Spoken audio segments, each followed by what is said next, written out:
नमस्कार, आप देख रहे हैं यू न्यूज यूपी और मैं हूं राहुल सिंह। यूपी गुनाह में गुनाह की एक और सच्ची सनसनीखेज खबर लेकर मैं आपके सामने हाजिर हूं।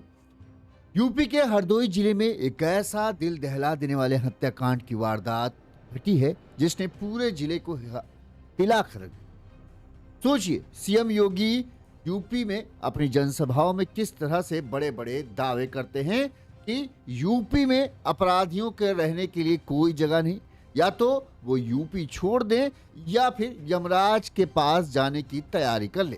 लेकिन इस सब के बावजूद, इस तरह के मंच से तमाम वादों के बावजूद जो है, लगता है अपराधियों और दबंगों के दिल में जो है सरकार का खौफ नहीं।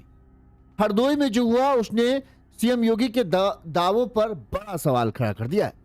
बेखौफ बदमाश बताते हैं आज सुबह हरदोई में जो है घर में घुसते हैं, घर में घुसकर किसी आम आदमी को नहीं बल्कि मथुरा के उद्योग डिप्टी कमिश्नर के छोटे भाई को बड़ी ही बेदर्दी से बांके से वार कर कर मौत के घाट उतार देते हैं।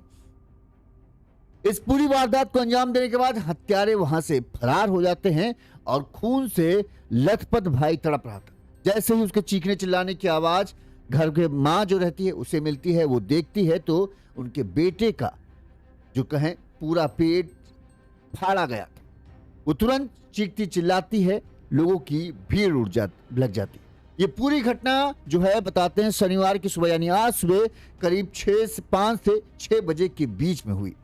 चीख पुकार मची तो हमलावर भाग गए। बताइए, मां और पड़ोसी ने जो है तुरंत आस पड़ोस के लोग जो है चीखने चिल्लाने की आवाज सुनकर जो है वो मौके पर पहुंच गए। उन्होंने देखा कि युवक का खून बह रहा है। उन्होंने जो छोटे बेटे को उठाने की कोशिश की लोगों ने कि जल्दी से जल्दी अस्पताल ले छिट गए, एम्बुलेंस को बुलाया गया। इस दौरान जो घायल युवक था, जो छोटा बेटा था, वो कहता है मैं अभी मरा नहीं हूं, जिंदा हूं, अभी कहीं मत लेकर जाओ, मेरे भाई को आने दो। लेकिन जिस तरह की उसकी कंडीशन थी वो दिख रहे थे कि उसका बचना नामुमकिन है। यही मरने से पहले उसने हत्यारों के नाम भी अपनी मां को बताए। जो मृतक युवक है उसका नाम है विजय। विजय ने बताया कि गांव का ही इंद्रपाल ने अपने 2 साथियों के साथ मिलकर उस पर हमला किया और उसे इस कंडीशन में पहुंचाया। इस दौरान जो है युवक को अस्पताल ले जाया जाता है, जहां पर डॉक्टर जब तक उसका इलाज करते उससे पहले ही उसकी मौत हो गई। वहीं अब इस मामले में एक और बात सामने आई है कि इस परिवार पर यह पहला हमला नहीं है। साल 2023 में भी इस परिवार के पिता, जो डिप्टी कमिश्नर के पिता हैं और इस मृतक युवक के पिता थे दयाराम, बताते हैं कि उनकी भी बड़ी बेदर्दी से इसी तरह से कुछ गड़ासे से काटकर उनकी भी हत्या की गई थी और उनकी भी हत्या की वजह जो है पुरानी दुश्मनी थी। अब एक बार फिर से इस घर में दूसरी हत्या हुई। अब तमाम तरह के सवाल उठ रहे हैं कि एक जब डिप्टी कमिश्नर के भाई के को दबंग इस तरह से बेखौफ होकर निशाना बना सकते हैं तो फिर आम आदमी का क्या हाल। विपक्ष की पार्टी है समाजवादी पार्टी जो है वो सीएम योगी के दावों पर सवाल खड़ा कर रही कि सीएम योगी के दावे तो बहुत बड़े बड़े हैं, पर देखो असलियत ये है, एक सरकारी अधिकारी के भाई को इस तरह से घर में घुसकर दिन दहाड़े मौत के घाट उतार दिया जाता है और सीएम योगी जी बस दावा करते हैं।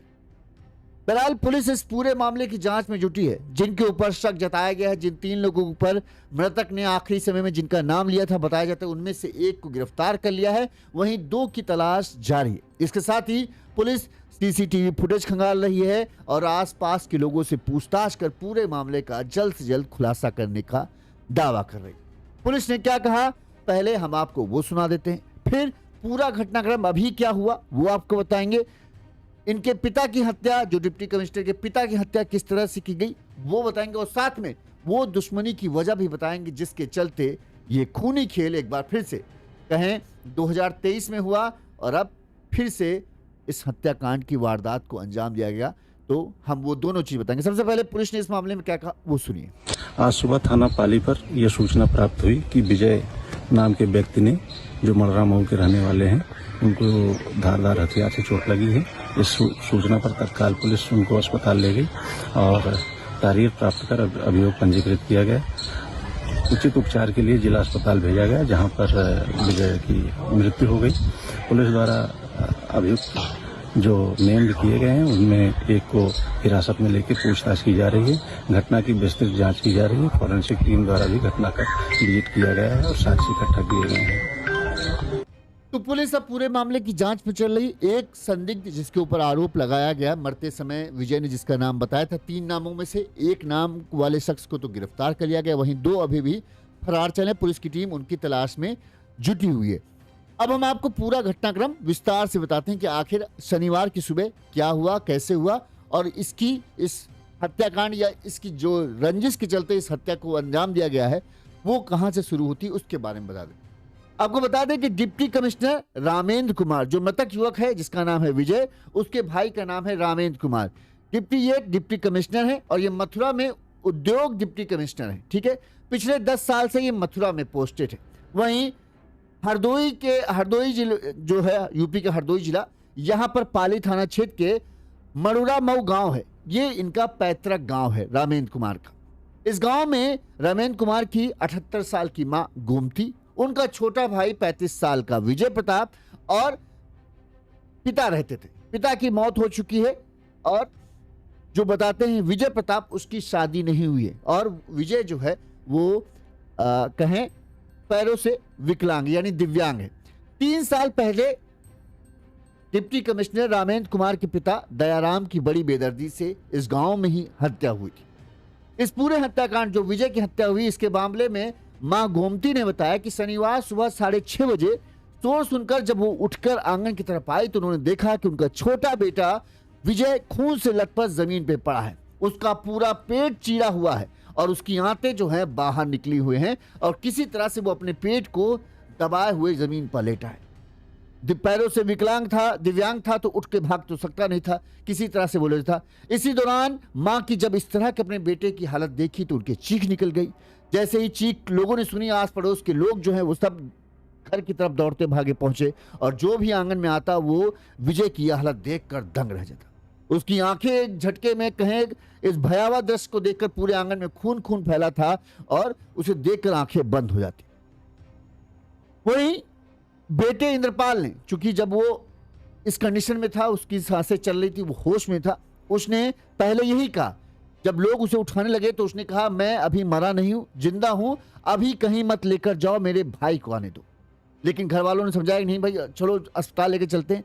इस दौरान जो है विजय ने अपनी मां से अपने ऊपर हमले के बारे में बताया। उसने कहा कि गांव के इंद्रपाल ने अपने 2 लोगों के साथ मिलकर उस पर हमला किया और उसका पेट फाड़ डाला, बांके से हमला किया।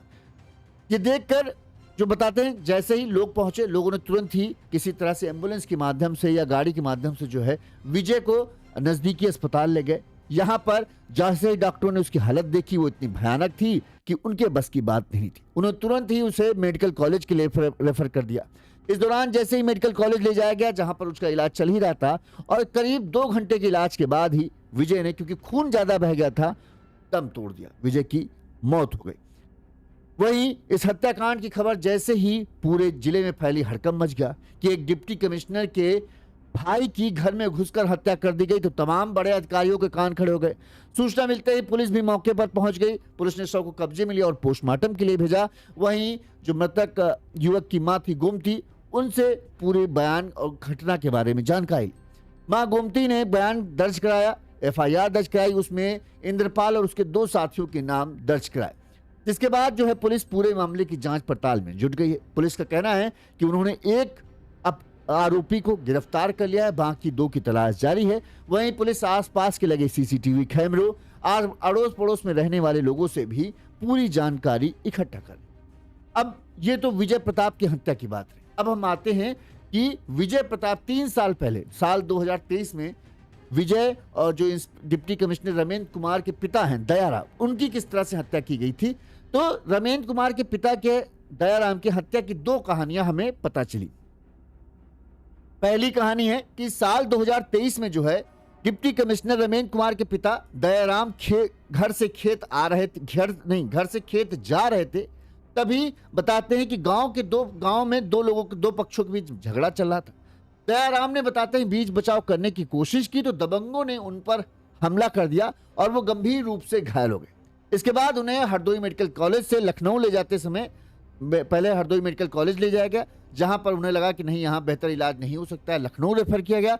जब उन्हें लखनऊ ले जाया जा रहा था तभी रास्ते में उन्होंने दम तोड़ दिया था। मरने से पहले दयाराम ने भी अपने ऊपर हमला करने वालों के नाम पुलिस को बताए थे। दयाराम ने पुलिस को मतलब परिजनों को बताया था कि मैं चारा काटने जा रहा था, तभी महावीर, रघुवीर, परीक्षित उर्फ संदीप, मनोज और रजनीश ने मुझ पर हमला कर दिया। यानी करीब करीब 5 नामों को दयाराम ने बताया था कि इन लोगों ने मुझ पर हमला किया और इन्हीं लोगों की वजह से जो है मेरी जान जाएगी। बताते हैं कि उस वक्त ये सामने आया था कि झगड़े की वजह क्यों है, क्यों दयाराम पर हमला किया गया। उसकी वजह यह माना जा रहा था कि दयाराम के छोटे बेटे विजय प्रताप के नाम जो है दिसंबर 2013 में भारत गैस एजेंसी मंजूर हुई थी। गैस एजेंसी जो दिव्यांग विजय प्रताप है जिसकी अभी हत्या हुई, उसके नाम पर बताते हैं कि गैस एजेंसी मंजूर हुई थी। इस गांव के ही महावीर जिसके ऊपर हमले का आरोप है, जिसने दयाराम के ऊपर हमला किया था, उस महावीर ने किसी तरह से ये गैस एजेंसी जो विजय को मिलने वाली थी उसको निरस्त करवा दिया। इसके बाद महावीर ने फर्जी तरीके से अपना नाम हंसराज बताकर किसी तरह से वो भारत गैस की एजेंसी जो है अपने नाम करवा ली। जब दयाराम को यह पता चला कि उनके बेटे को जो मिलने वाला था, झूठ बोलकर जालसाजी करके महावीर ने उसे कैंसिल कराया और फिर झूठे दस्तावेजों की मदद से उस गैस एजेंसी को खुद हासिल कर लिया। तो दयाराम ने बताते हैं साल 2021 में कोर्ट के आदेश पर इस पूरे मामले को कोर्ट ले गए और कोर्ट ने आदेश दिया साल 2021 में, जिसमें महावीर के खिलाफ पाली थाने में फ्रॉड समेत कई धाराओं में मुकदमा दर्ज कराया गया था। इसमें महावीर को जेल भी हुई थी। जांच में आरोप सही पाए जाने पर महावीर की गैस एजेंसी को भी निरस्त कर दिया गया था और जिसके बाद से ही महावीर और दयाराम के बीच दुश्मनी चल रही थी। 2023 में बताते हैं, कहा यही जाता है कि महावीर को मौका मिला जब दो पक्षों के बीच झगड़ा चल रहा था, तब दयाराम ने किसी तरह से बचाव करने की कोशिश की। तब महावीर, उसके साथी रघुवीर, परीक्षित उर्फ संदीप, मनोज और रजनीश ने मिलकर जो है दयाराम पर बुरी तरह से हमला किया और उसे तब तक मारा पीटा जब तक वो मौत के मुहाने पर नहीं पहुंच गया। उसे घायल हालत में अस्पताल ले जाया गया जहां पर उसकी मौत हो गई। एक ये कहा जाता है कि जब घर से खेत जा रहे थे तब हत्या हुई।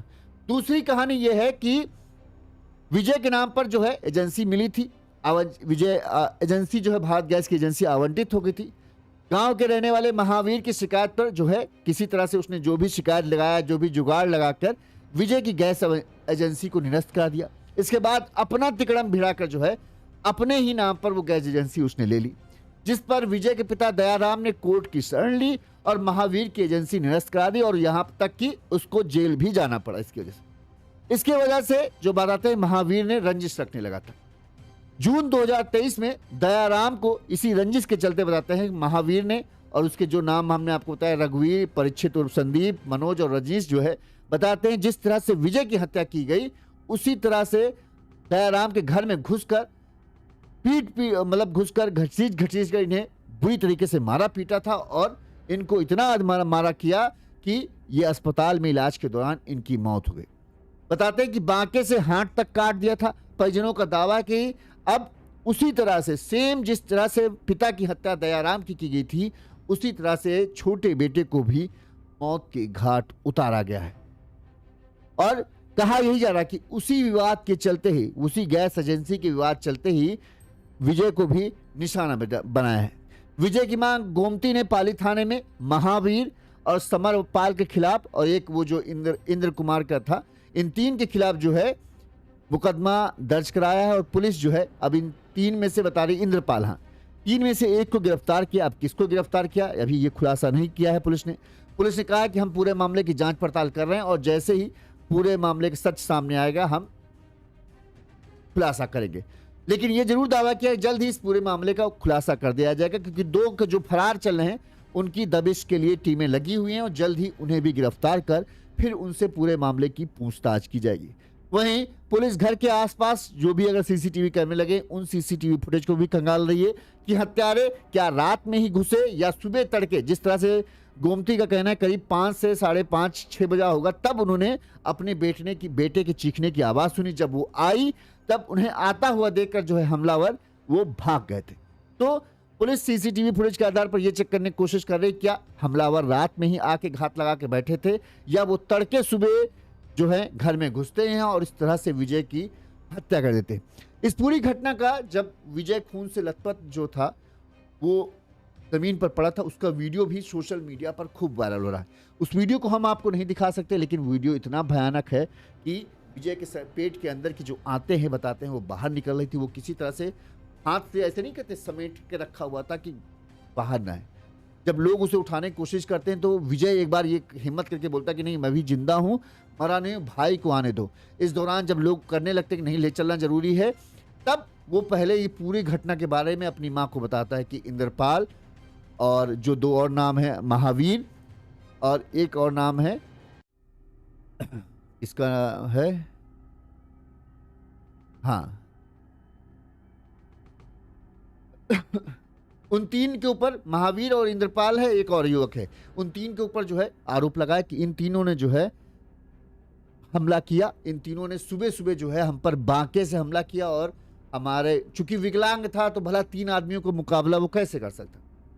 इस पूरे से हमला किया, उसका पूरा पेट फट गया था, खून से पूरा जो आंगन पड़ा था लाल था। वो वीडियो आप देखोगे ना तो आप आंखें बंद कर लोगे। इसीलिए हम उस वीडियो को नहीं दिखा रहे, क्योंकि YouTube की कम्युनिटी गाइडलाइन होती है जिसके चलते हम ये सब चीज़ें नहीं दिखा सकते, वरना YouTube चैनल को भी स्ट्राइक दे सकता है।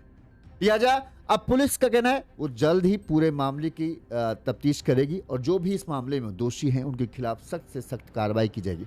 बताते हैं जब इस पूरे हत्याकांड की खबर गांव में फैली तो गांव के लोगों में जब शव अंतिम संस्कार के लिए आता है तो गांव के लोग जो है काफी गुस्से में रहते हैं। उनका कहना था पहले आरोपियों के खिलाफ सख्त से सख्त कार्रवाई हो तभी वो शव का अंतिम संस्कार करेंगे, लेकिन पुलिस अधिकारियों ने जो है तुरंत मौके पर पहुंचे। जैसे उन्हें मामले की गंभीरता का पता चला कि एक डिप्टी कमिश्नर का भाई है, छोटा मोटा कोई बात नहीं है, तो इससे बड़ा मैसेज जाता है। क्योंकि जो विपक्षी पार्टी वो क्या सीधे सीधे मैसेज यही कर रहे हैं ना कि बताओ जब एक डिप्टी कमिश्नर के भाई को घर के अंदर घुसकर इस तरह से मौत के घाट उतारा गया हो तो आम लोग कैसे सुरक्षित हो। और ये पहली घटना नहीं थी, ये दूसरी घटना है। इससे पहले 3 साल पहले पिता को इसी तरह से मौत के घाट उतारा गया, गड़ासे से मारा गया था। बताते हैं हाथ तक पिता का काट दिया गया था, उनके ऊपर भी गहरे इसी तरह के जख्म मिले थे, किसी धारदार हथियार से ही हमला किया गया था। तो ये दूसरी घटना हो जाने से तो सवाल फिर ये हो जाते कि भाई ये कैसा वो है कानून का राज कि जहां पर इस तरह से कोई बेखौफ हो जाए, एक बार वारदात करने के बाद दोबारा फिर वारदात करने की हिम्मत हो जाए, तो ये तो बहुत बड़ी बात है, गंभीर बात है। तो विपक्ष को मौका मिला, विपक्ष निशाना साध रहा है, इसलिए पुलिस के कहें बड़ा दबाव है कि जल्द से जल्द इस मामले में पुलिस को कार्रवाई करनी है। वही पुलिस दावा भी कर रही कि जल्द से जल्द हम इस पूरे मामले का खुलासा कर देंगे। जो भी आरोपी, एक को तो पकड़ ही लिया है, तो जो फरार चल रहे हैं उनको भी ढूंढने में कोई कसर हम नहीं छोड़ेंगे। पुलिस ने क्या कहा हम एक बार फिर से आपको सुना देते हैं ताकि आपको पूरा घटनाक्रम पता चल जाए, पुलिस का इस मामले में क्या स्टैंड है। आज सुबह थाना पाली पर यह सूचना प्राप्त हुई कि विजय नाम के व्यक्ति ने, जो मलरा मऊ के रहने वाले हैं, उनको धारदार हथियार से चोट लगी है। इस सूचना पर तत्काल पुलिस उनको अस्पताल ले गई और तारीख प्राप्त कर अभियोग पंजीकृत किया गया। उचित उपचार के लिए जिला अस्पताल भेजा गया, जहां पर विजय की मृत्यु हो गई। पुलिस द्वारा अभियुक्त जो नेम्ड किए गए हैं उनमें एक को हिरासत में लेकर पूछताछ की जा रही है। घटना की विस्तृत जांच की जा रही है। फॉरेंसिक टीम द्वारा भी घटना का विजिट किया गया है और साक्ष्य इकट्ठा किए गए हैं। तो पुलिस कह रही है जल्द से जल्द हम कार्रवाई करेंगे। उम्मीद भी करते हैं कि जल्द से ऐसे जो लोग होते हैं ना, गांव में हम बताएं क्या होता है, गांव में जब इस तरह की घटनाएं होती है ना, जहां पर पुरानी रंजिश के चलते जो है घटना को अंजाम दिया जाता है, हत्या की जाती है, तो जो दूसरा पक्ष होता है ना वो इसको अपराध की तरह नहीं लेता कि उन्होंने किसी की हत्या कर दी, एक बहुत बड़ा जुर्म किया है। वो इस चीज को जानते हो कैसे लेते, वो इसको ट्रॉफी की तरह मानते कि देखो हमसे भिड़ने का नतीजा, मार दिया ना एक को। तो वो इस तरह से उसको भुनाते हैं कि हमसे न टकराना, हम माफ नहीं करते हैं, साफ कर देते हैं।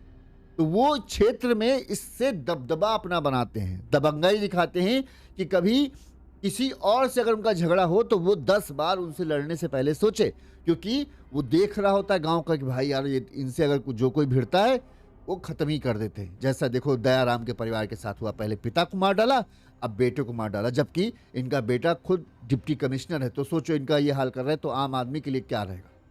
तो गांव में ये होता है। लिहाजा पुलिस जो बहुत ज़रूरी है कि जिन्होंने भी ये किया है उनके खिलाफ सख्त से सख्त एक्शन लिया जाए, ताकि दूसरे जो दबंग हैं जिनको लगता है कि इस तरह से वो अपने क्षेत्र में दबदबा बना सकते हैं, उनको मैसेज जाए कि नहीं, कानून का ही वो है सब कुछ। तुम दबंग बनने की कोशिश करोगे तो पुलिस तुम्हें ठोक देगी। तब उनके दिल में कुछ भी करने से पहले वो सोचेंगे, वरना इसी तरह की घटनाएं करने में जो दबंग अपना दबंगाई दिखाने, उनके लिए जेल जाना कोई बड़ी बात नहीं है। जेल आ रहा है, जेल वेल तो जाते रहते हैं। उनके लिए वो एक मेडल लग जाता है कि देखा हमसे टकराने का नतीजा हमने क्या किया। गांव में, यूपी के छोटे शहरों में कहें और बिहार है, इन जगहों पर ये चीज़ें इसी तरह होती हैं। यहाँ पर हत्या करना कोई पाप या अपराध नहीं, उनको ये होता है ये परिवार वाला मामला है, इसके चलते हम जेल गए, कोई बात नहीं, ये हमारे लिए एक उपलब्धि हो गई। जैसे बोलते हैं ना कि एक फला आदमी कोई डॉक्टर बन गया तो वो लगाता है हाँ लगा हमने डॉक्टर बना। तो गांव छोटे शहर में जो दबंग होते हैं, जो बाहुबली बनते हैं ना, उनके लिए ये एक उपलब्धि हो जाती है कि देखा हमसे टकराने का नतीजा खत्म कर दिया ना, क्या हुआ, जेल ही तो जाएंगे, कुछ दिन बाद वापस आ जाएंगे, फिर क्या करोगे। तो इस तरह से बनाते, लिहाजा ऐसे मानसिक तौर पर जो लोग इस तरह जिनकी सोच ये होती ना, उनको सबक सिखाने का एक ही तरीका है कि भैया उनको पता चले कि नहीं, कानून ही सबसे बड़ा है। तुम नहीं, तुम ये जो सोच रहे हो कि हम दबंगाई दिखा के रह जाएंगे, नहीं, दबंगाई दिखाओगे तो हम तुमको ठोक देंगे। तब उनके दिल में डर बैठेगा, ऐसे डर नहीं बैठा। यूपी का गांव इतना आसानी से सीधा नहीं होने, जो दबंग बाहुबली जिनको ये उपलब्धि लगता है कि कहा जाता है ना, बहुत सारे गांव में लोग उनको दबंग कहलाना पसंद आता है, उनको लगता है हमको दबंग कहो। क्यों? हम किसी से डरते नहीं, हमारे सामने जो खड़ा होता है वो फिर चलता नहीं है, उस जमीन के अंदर गड़ा मिलता है। ये होते हैं यूपी के डायलॉग, हम भी यूपी के इसलिए बता रहे हैं। तो वहाँ जेल जाना या मामूली झड़प पड़ा दबंगों बाहुबलियों के लिए ये होता है मेडल जैसा, उनको इससे फर्क नहीं पड़ता। जब तक उनको ठोकर ना हो तब तक उनको समझ में नहीं आएगा। उनके लिए होगा कि देखा कर दिया ना, होगा जेल वेल होता रहेगा। जेल कितने साल रखेंगे, 5 साल 10 साल, उसके बाद जब हम आएंगे तब। और जो वो इसको इस तरह से बनाते हैं, जो और भी जब भी किसी से कोई गांव में कोई भी और भी आदमी होता है, उसके दिल में भी दहशत बैठ जाती है, यार इनसे भय ना भिड़ो, इनके लिए ये खून खराबा करना कोई वो नहीं है, बड़ी बात नहीं है, इनके लिए तो नॉर्मल बात है, ये तो मार मुर की जेल चले जाएंगे, हमारी तो ज़िंदगी खराब हो जाएगी। लिहाजा इस तरह से वो लोगों को दिल में दहशत पैदा करते हैं और फिर उस दहशत का फायदा उठाकर लोगों की ज़बान अपने खिलाफ चुप करा देते हैं। तो इनका कहें, इनको तभी सबक मिलेगा जब इनको जैसा का तैसा मिले, तभी ये समझेंगे, तभी ये इनके दिल में कानून का डर बैठेगा, वरना इनको कानून का डर नहीं है। अब देखते हैं पुलिस इस मामले में क्या कार्रवाई करती है। जो भी होगा हम आपको जरूर बताएंगे। अगर आपको हमारी खबरें अच्छी लगती है, आपको लगता है हम ठीक तरीके से खबरें दिखा रहे हैं, तो आप हमें अपना आर्थिक तौर पर सहयोग अगर देना चाहते हैं दे सकते हैं। जैसे हमारे इन दर्शकों ने हमें आर्थिक तौर पर मदद की। हमारा फ़ोन पे नंबर स्क्रीन पर फ्लैश हो रहा है, इस नंबर पर आप अपने सामर्थ्य, अपनी क्षमता अनुसार हमें आर्थिक तौर पर मदद कर सकते हैं, जिससे हम अपने चैनल को और अच्छे से बड़ा करें, ताकि और ज़्यादा बेहतर खबरें आप तक पहुँचा सकें।